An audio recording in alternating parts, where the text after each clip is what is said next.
दोस्तों, आज मैं आपको एक बहुत ही सबक आमोज मार्मिक कहानी सुना रहा हूँ। डॉक्टर शाहिद जमील की कहानी मोहब्बत का सिला। दिव्या आला डिग्रियां हासिल करके अपना एक ऐसा अस्पताल खोल रही थी जिसकी छत के नीचे महंगी से महंगी जांच की सहूलियात के साथ दवाओं की भी एक बड़ी दुकान होगी। वो सिर्फ पैसों की उगाही के लिए गांव जाती है, लेकिन नयन शंकर त्योहारों के अलावा मौका निकालकर अक्सर घर वालों और बचपन के दोस्तों से मिलने जुलने जाता रहता है। नयन शंकर आईपीएस नहीं बल्कि वो आईएएस टॉपर बनना चाहता है ताकि उसे जल्दी से जिला की कमान मिले। वो जानता है कि राज्य में सीएम और डीएम की चलती है, बाकी कारिंदे होते हैं। डीएम की मुट्ठी में जिला इंतजामिया, एक बड़ा फंड और हाथ में मातहत अफसरान की नकीलें होती हैं। एक रात नयन शंकर अचानक बहन से मिलने नोएडा चला गया। कमरे में एक नौजवान को घरेलू लिबास में देखकर वह हैरान रह गया। तब दिव्या ने कहा, नयन, यह है मेरे क्लास फेलो आलोक भट्टाचार्य और तुम्हारे जीजा जी। उज्जवल भविष्य के लिए हम लोगों ने कोर्ट मैरिज कर लिया। हमारा सपना शंकर नर्सिंग होम को आकाश तक पहुंचाना और अपनी अलग पहचान भी बनानी। तुम जानते हो, मुझे गांव देहात की जिंदगी शुरू से पसंद नहीं। चलो, अच्छा ही हुआ कि तुम जान गए। अब तुम माँ बाबूजी को बता देना चाहो तो बता सकते हो। आलोक ने भी किसी को नहीं बताया। रास्ते में उसे फिक्र सताने लगी कि वह अब किस मुंह से माँ से ये कह पाएगा। उसे माँ बाबूजी से ज़्यादा दादी माँ की चिंता सताने लगी कि वो टूटे सपनों की किरचियों से अपने वजूद को लहूलुहान कर लेंगी। जहाँ दीदा कृपा शंकर ने तयशुदा हिकमत अमली के तहत समधी और समधन को अरेंज मैरिज के लिए रजामंद कर लिया था, किसी को कोर्ट मैरिज की भनक तक नहीं लगी। दिव्या की शादी बड़ी धूमधाम से हुई थी। राजधानी से कई सियासी व गैर सियासी शख्सियात और पुलिस महकमे के अफसरान व मुलाजमीन भी शरीक हुए थे। हवेली को दुल्हन की तरह सजाया गया था। बरसों बाद विष्णु पाकर गांव से मुतसिल 7 गांव के लोगों ने भी जमकर भोज खाया था। दादी माँ ने दिव्या की पैदाइश पर 7 गांव को भोज खिलाने का अपना वादा पूरा किया। नयन शंकर बहन बहनोई को एयरपोर्ट तक छोड़ने गया था। बेटी की रुखसती के बाद कृपा शंकर ने घर के अंदर कदम नहीं रखा था। वो इधर उधर घूम फिरकर बिखरे पड़े सामानों को रखवा रहे थे। दरअसल वो माँ और बीवी का सामना करने से कतरा रहे थे। अक्सर घरों के बूढ़े बुजुर्ग की तलाश ताले और छाते की तरह ज़रूरत के वक्त ही की जाती है। दादी माँ शंकर परिवार की प्राण ज्योति हैं, फिर भी रुखसती के बाद किसी ने उनकी सुध नहीं ली थी। कृपा शंकर को जब कुछ और रुपए की जरूरत पड़ी तब उन्होंने घर के अंदर कदम रखा था। माँ का कमरा अंदर से बंद था। उन्होंने दस्तक दी, फिर माँ माँ पुकारने लगे। जब कोई जवाब नहीं मिला तब उन्होंने फिक्रमंद लहजे में बीवी से पूछा, कमरा कब से बंद है? दोपहर में कुछ खिलाया पिलाया है या नहीं? विदाई के बाद से ही कमरा बंद है। सोचा आराम कर रही हैं, इसीलिए जगाया नहीं। मुख्तसर सा जवाब देकर वो दरवाजे से कान लगाकर टोह लेने लगी। कृपाशंकर उन्हें हटाकर अंदर झांकने की कोशिश करने लगे, लेकिन सागवान के नफीस कामदार दरवाजे माँ बेटे के दरमियान हायल थे। वो नामुराद बाहर लौटते हुए बीवी से बोले, किसी तरह दरवाज़ा खुलवाकर खाना खिलाओ, पता नहीं कब से नहीं खाया है, गैस चढ़ जाएगा। रुक्मणी थोड़ी थोड़ी देर पर उनसे दरवाज़ा खोलने का इसरार करती रही, लेकिन वो टस से मस नहीं हुई। जब कृपाशंकर की मिन्नतें भी अकारत जाने लगी, तब दोनों के जहन में बुरे ख्यालात पैदा होने लगे। बच्चों ने ये खबर अपनी माँ तक पहुँचाई। फिर ये खबर जंगल की आग की तरह पूरे गांव में फैल गई।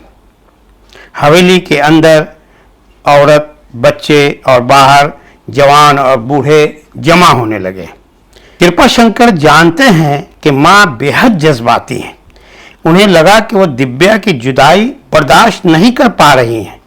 उन्हें याद है कि वो हमेशा उसकी नाज़बरदारी में लगी रहती। अच्छी चीज़ों में वो अपना हिस्सा तलब करके उसे पकड़ा देती। उन्हें जो चीज़ पसंद आ जाती उसे लेकर वो दिव्या के जहेज के लिए रख लेती। उसने जब ये बताया कि वो नोएडा में शंकर नर्सिंग होम खोलना चाहती है, तब उन्होंने मैके की तमाम जायदाद को बाज़ाब्ता दिव्या के नाम करवा के दस्तावेज उसे सौंप दिया था। फिर उन्होंने कुल जमा पूंजी शादी की तकरीब में झोंक दी। घबराई रुक्मणी को अचानक लगा कि कहीं वो किसी बात से नाराज तो नहीं। फिर वो जहन पर जोर डालकर रुखसती से कबल की बातों को याद करने लगी।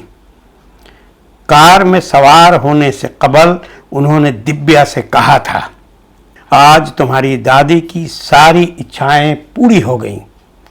उन्होंने तुम्हारी शादी से जुड़ी न जाने कितनी इच्छाओं को पलकों पर सजा रखा था। पति के साथ उनसे मिलकर आशीर्वाद ले लो। दिव्या के चेहरे पर नागवारी की लकीरें नमूदार हो गई थी। वो बेजार लहजे में बोली थी, मम्मा अब मैं तो हरगिज नहीं मिल सकती। वो मुझसे लिपट के पोपले मुंह से जगह जगह चूम कर चेहरे को थूक से भर देंगी। कपड़े भी खराब हो जाएंगे। पूरे जिस्म में उनके पसीने की बदबू समा जाएगी और आलोक को उसे छेड़ने का अवसर मिल जाएगा। उसने जल्दी से उसके मुंह पर हाथ रखकर कहा था, बेटा ऐसा नहीं कहते, दादी माँ सुन लेंगी तो उन्हें दुख पहुंचेगा। पुराने जमाने के लोग इसी तरह अपना प्रेम दर्शाते हैं। तुम्हारे नाना जी जब किसी बात पर बहुत प्रसन्न होते तब वो सर पर चपत लगाकर कुछ कहते थे और मैं चपत खाकर फूले नहीं समाती थी। दादी माँ को जहेज में मिले हाथी दांत के पाए वाले मुनक्कश सिंगार बक्स, रंगीन शीशा जड़ा कामदार संदूकचा और दीगर छोटी बड़ी चीज़ों के जानिब इशारा करते हुए वह बोली थी, मम्मा प्लीज़ कबार को यहीं पड़े रहने दो, ये मेरे किसी काम के नहीं। दादी माँ ज़रूरत से ज़्यादा सेंटिमेंटल है। उनके पुराने भद्दे मोटे मोटे गहनों को स्वीकार कर लिया ना, वो इन्हें बेचकर रकम अस्पताल में लगा सकती है, लेकिन इनसे क्या मिलेगा, बस एक तमाशा बन जाएगा। आप दादी माँ से कह दीजिएगा कि इन्हें म्यूजियम को दान कर दें। उसने उसे समझाया था, बेटा ऐसा नहीं बोलते, कुछ बातों को दिल ही में रख लिया जाता है। दादी माँ तेरे प्यार में अंधी हैं। तुम भी जानती हो कि उन्होंने एक माँ की तरह तेरे लिए छोटी बड़ी बहुत सी चीज़ों को सहेज सहेज कर रखा है। आज भले इन चीज़ों की कद्र कीमत नहीं रह गई, जमाना बदला और रीत रिवाज बदलते गए, लेकिन वो नहीं बदली। तुम कुछ नहीं बोलना, मैं उनसे कह दूंगी कि अगली बार दिव्या आएगी तो इन्हें साथ लेकर जाएगी। उसी वक्त उसे कमरे से किसी के लौटते कदमों की आहट सुनाई दी थी। उसने मुड़कर देखा था, लेकिन उसे कोई नजर नहीं आया था। अब उसे विश्वास होने लगा कि उन्होंने दिव्या की वो बातें सुन ली थी, या फिर उन्हें इस बात से सदमा पहुंचा होगा कि दूल्हा उनसे बेगैर मिले चले गए। कृपा शंकर डूबते सूरज, फैलती तारीकी और जमघट देखकर बेकरार हो गए। दरवाजा तोड़ना आसान नहीं था। उन्होंने रोशनदान तोड़कर दरवाजा खोलने का हुक्म सादिर किया। एक राजमिस्त्री ने सीढ़ी लगाकर रोशनदान तोड़ा। फिर एक दुबले पतले लड़के ने रस्सी के सहारे कमरे में उतरकर दरवाजा खोल दिया। दरवाजा खुलते कृपा शंकर और रुक्मणी के साथ औरत, मर्द, बच्चे कमरे में जा घुसे। दादी माँ शिकन आलूद बिस्तर पर सीने से तकिया लगाए औंधे मुंह पड़ी थी और नोटों से भरा एक सुर्ख कामदार बटुआ सिरहाने पड़ा था। कृपा शंकर माँ को इस हालत में देखकर तड़प उठे। उन्होंने फौरन माँ को बाजू में भर लिया। उनकी गर्दन लुढ़क गई और हाथ झूलने लगे। तब उनके मुंह से माँ की सदा एक दिलदोज चीख बनकर निकली। फिर वो जल्दी से माँ को बिस्तर पर लिटाकर दौड़ते हुए बाहर भागे। कुछ लोग उनके पीछे दौड़े। पलंग से लगकर खड़ी एक बूढ़ी औरत दादी माँ की खुली आंखों को बंद करते हुए अफसुर्दा लहजे में बोली, बेचारी पोती की जुदाई सहन नहीं कर पाई। दादी माँ से लिपटकर फूट फूट कर रोती रुक्मणी के मुंह से आह की तरह ये जुमला निकला, दिव्या मोहब्बत का अच्छा सिला दिया। अचानक दरवाजे पर शोर बुलंद हुआ।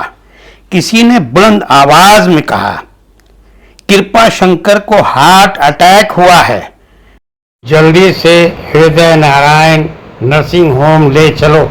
बदहवास रुक्मणी नंगे पांव खुले सर दौड़ पड़ी। उनके पहुंचने से कबल कृपा शंकर की रूह परवाज कर चुकी थी। दोस्तों, मोहब्बत का सिला ये कहानी आपको कैसी लगी? आप अपनी प्रतिक्रिया ज़रूर दर्ज करें। मैं हर प्रतिक्रिया का जवाब देता हूँ। आखिर तक कहानी सुनने के लिए मैं आपका बेहद शुक्रगुजार हूँ।